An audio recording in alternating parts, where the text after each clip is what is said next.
Son las 10 de la mañana con 38 minutos, estamos de regreso acá en Enlace USACH, vamos con una nueva entrevista y en este caso nos queremos quedar con algo que va a estar aconteciendo el día de hoy en el ciclo de seminarios de investigación de la Facultad de Administración y Economía de nuestra universidad. Va a estar presente el profesor del Instituto de Economía de la Facultad de Ciencias Económicas y Administrativas de la Universidad de la República de Uruguay, Martín Leites, quien va a estar presentando su trabajo de investigación denominado What Makes a Tax Evader, que hace a un evasor de impuestos, tratando de hacer la traducción. Esto nos llama a definir factores que llevan a los individuos a resistirse ante escenarios de desigualdad y además cuán dispuestos están a renunciar a beneficios, eventualmente evadir obligaciones con el objetivo de un modelo más igualitario. Y bueno, nos acompaña Martín Leites acá en nuestro estudio en Radio USACH, en Enlace USACH. Quiero más que nada, primero que todo, agradecer que nos acompañe y poder conocer un poquito más de esto. ¿Cómo estás? ¿Qué tal? Buenos días a la audiencia y el agradecido soy yo de recibir esta invitación y acompañarlos. Bueno, lo primero, ¿existen indicadores efectivamente que permiten conocer los grados de resistencia, aversión a la desigualdad que sean efectivamente aplicables a distintas realidades y también a distintas idiosincrasias? Hablemos un poquito para conocer y describir un poco más. Bueno, capaz que hay que arrancar pensando o exponiendo cómo los economistas interpretamos el comportamiento de las personas y los modelos como más asociados a la ortodoxia de la economía asume que las personas cuando toman decisiones solo se preocupan por sí mismos. Entonces toman decisiones y esperan que una decisión les genere un retorno que es superior al costo y no le importa lo que sucede con lo demás. Son autosinteresados y egoístas.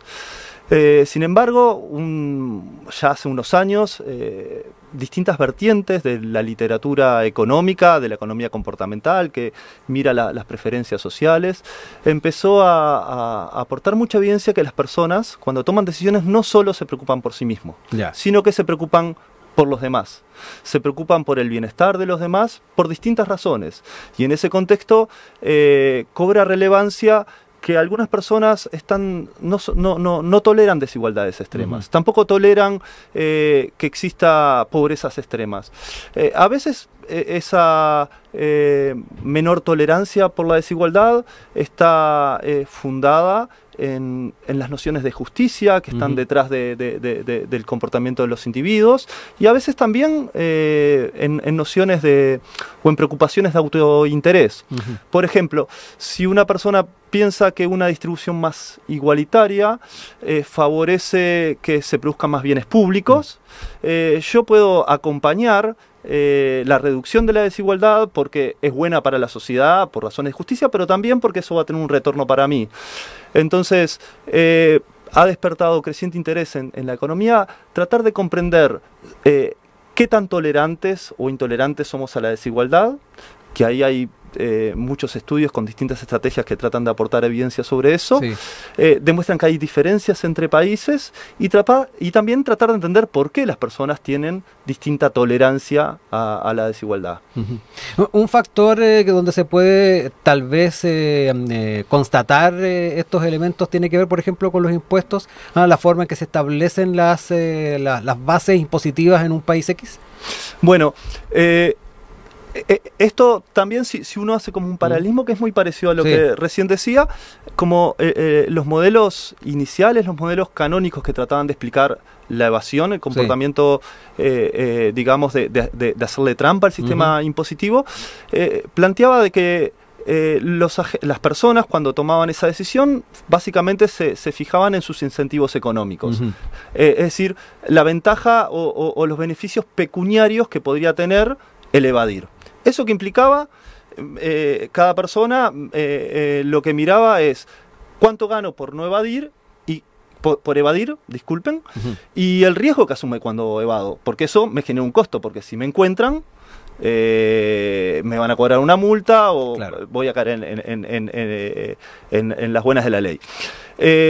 Digamos que lo único que importaba para ese modelo era el autointerés. Y las personas tomaban la decisión en base a la utilidad esperada que les generaba la evasión o no. Otra corriente de la literatura ha demostrado de que la moral tributaria es relevante, que las personas no solo están motivadas por el autointerés cuando toman la decisión si evadir o no. Entonces, ¿qué es ese concepto de moral tributaria? En realidad es como un paraguas bastante amplio que habla de las motivaciones no pecuniarias que podrían explicar que las personas tomen la decisión de contribuir y no evadir, a pesar de que no les es rentable para ellos individualmente.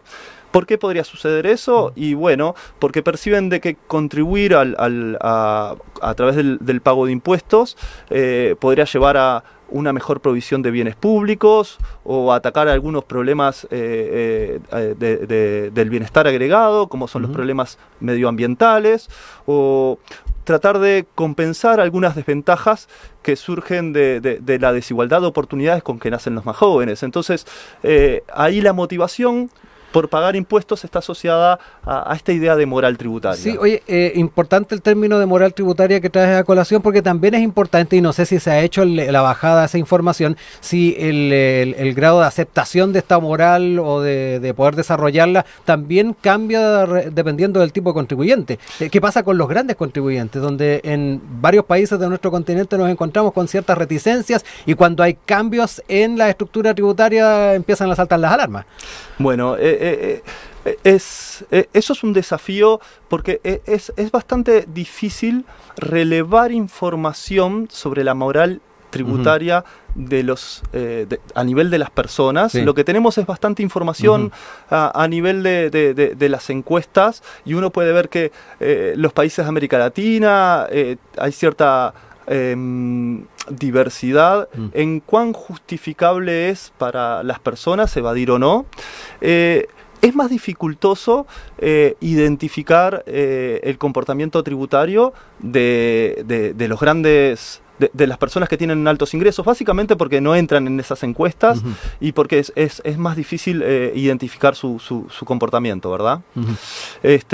Nosotros en un estudio para Uruguay hicimos una encuesta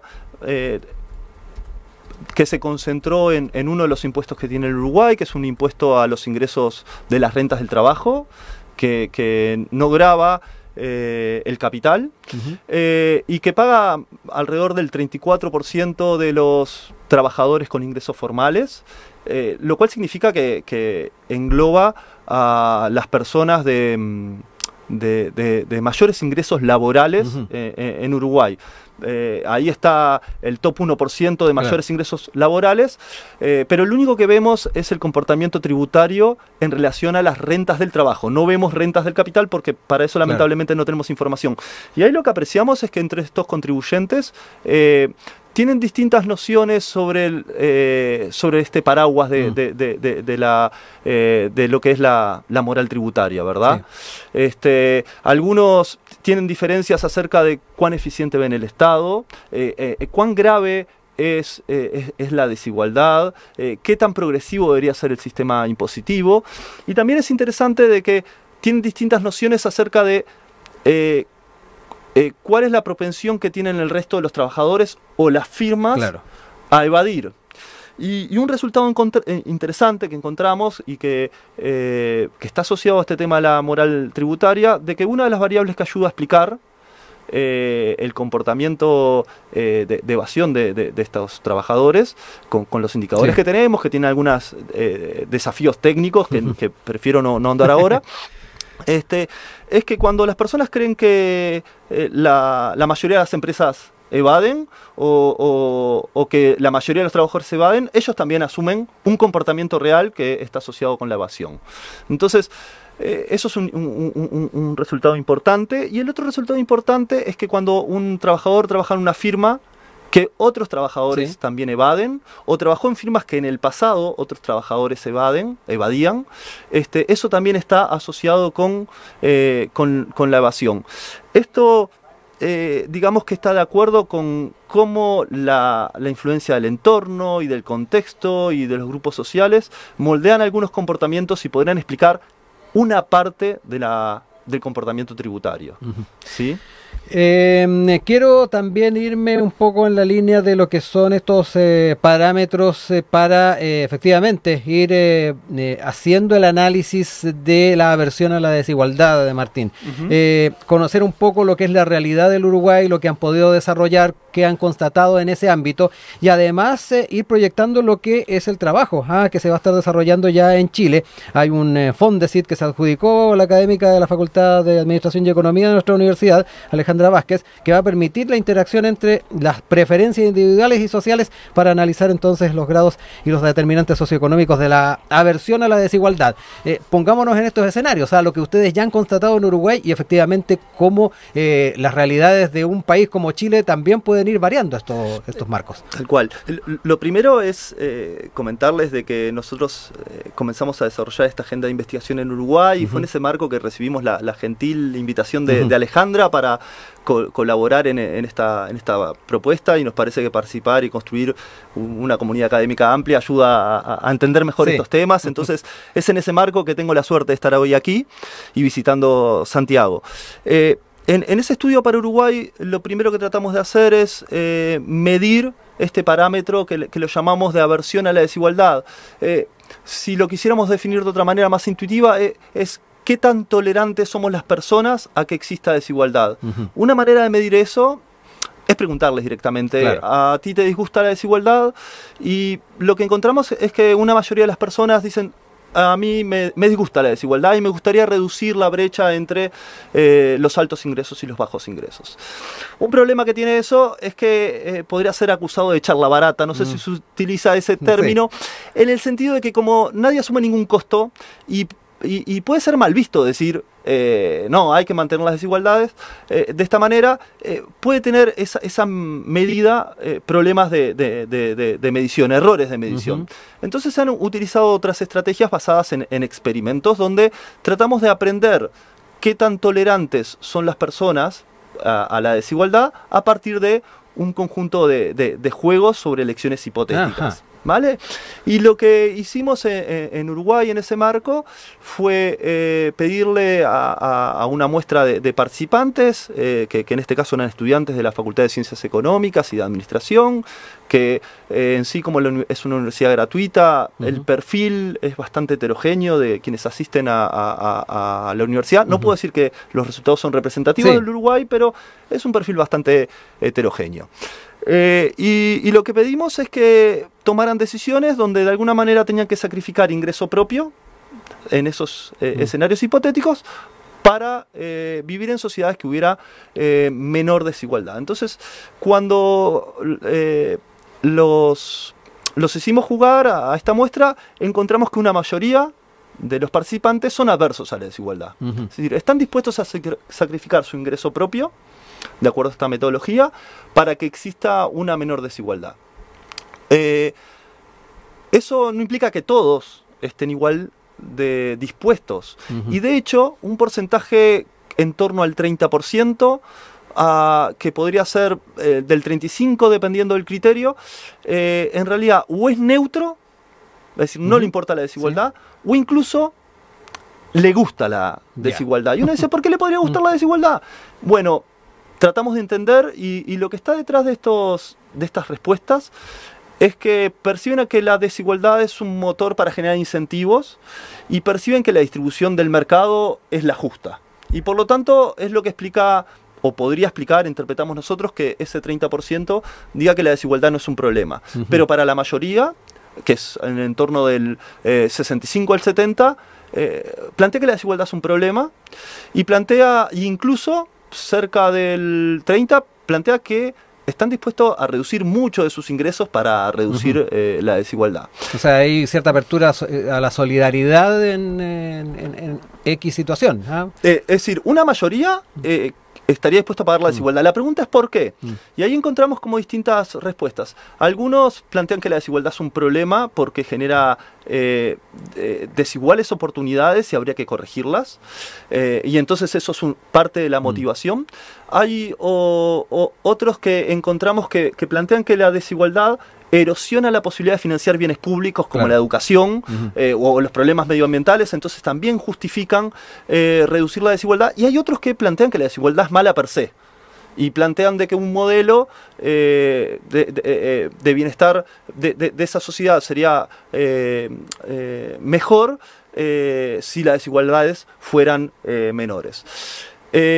Otra cosa en la que indagamos para entender las razones es que en el diseño del juego nos permitía evaluar si esta tolerancia por la desigualdad o la tolerancia o las preferencias por una mayor igualdad, de alguna manera eran maleables o dependían de cuál es el origen de la desigualdad. Entonces, lo que encontramos es que cuando las personas encuentran que la hipótesis cuál es que si el origen de la desigualdad es el mérito, las personas podrían tolerarla. Pero si no hay ningún mérito en el origen de la desigualdad de ingresos, las personas estarían menos dispuestas a tolerarla. Y confirmamos esa hipótesis, es decir, cuando la desigualdad tiene como origen la suerte, y ahí la suerte podrá ser el haber heredado, o el lugar que nos tocó de nacimiento, que no lo elegimos, las personas toleran menores niveles de desigualdad y están más dispuestas a pagarlo. Cuando la desigualdad está explicada por el esfuerzo individual, y ahí las personas pueden entender de distinta manera. La meritocracia de la que se habla muchas veces, ¿no? En ese caso, las personas siguen estando dispuestos a pagar por reducir la desigualdad, pero en menor medida. Entonces eso también nos dice dos cosas: de que la tolerancia o no por la desigualdad está fundada en parte por razones de justicia. Lo segundo es que las personas tienen distintas nociones de justicia, y acá resulta un aspecto clave es comprender cuáles son las razones de la desigualdad. Y este discurso de, bueno, la meritocracia, en realidad todo aquel que se esfuerza le va a ir bien, y entonces las desigualdades solo se explican por mérito, y ahí tenemos un rol desde la academia y también desde los medios de tratar de dar mayor información sobre eso, porque evidencia bastante contundente para uno de los países que tiene como una visión muy meritocrática del mundo, como es Estados Unidos. Se ha encontrado de que en realidad mucha parte de la trayectoria de ingresos de los jóvenes en la adultez se explica por cuál es el origen de nacimiento, y la chance de lograr un alto ingreso está muy condicionada por cuál es el ingreso de tu hogar de partida. Exacto. ¿Qué decir si nos vamos a las realidades latinoamericanas? Bueno, un problema que tenemos en los países latinoamericanos es que los problemas son más graves, pero tenemos menos información para explorarlos. Por suerte, están habiendo mediciones sobre los problemas o los niveles de movilidad intergeneracional en América Latina, y demuestran que los niveles de movilidad, por ejemplo, del caso de Brasil, son muy inferiores a los Estados Unidos, algo que era previsible. También hicimos un estudio para Uruguay usando registros administrativos, y encontramos que los niveles de movilidad intergeneracional de ingresos son relativamente bajos, lo cual también un poco que pone en tela de juicio en qué medida todo aquel que se esfuerza logra el éxito. Digamos que no quiere decir que seguramente la condición de esforzarse sea una condición necesaria, pero no es una condición suficiente, y me parece que eso es un mensaje como importante, y un poco que explica por qué las personas podrían tener distintas tolerancias hacia la desigualdad. Va a ser bien interesante en un futuro próximo, Martín, el poder conocer también la realidad que se encuentren con el parámetro que surge acá en nuestro país, así que nosotros ahí vamos a estar atentos a cuando tengamos información al respecto y poder desarrollarla en el programa. No me queda más que agradecerte que hayas estado con nosotros, mucho éxito en la actividad que van a tener en un ratito más, y estaremos atentos a esos datos. Bueno, Rodrigo, muchísimas gracias a ustedes por la invitación, y será un gusto compartir los resultados. Ahí estaba Martín Leites, profesor del Instituto de Economía de la Universidad de la República de Uruguay.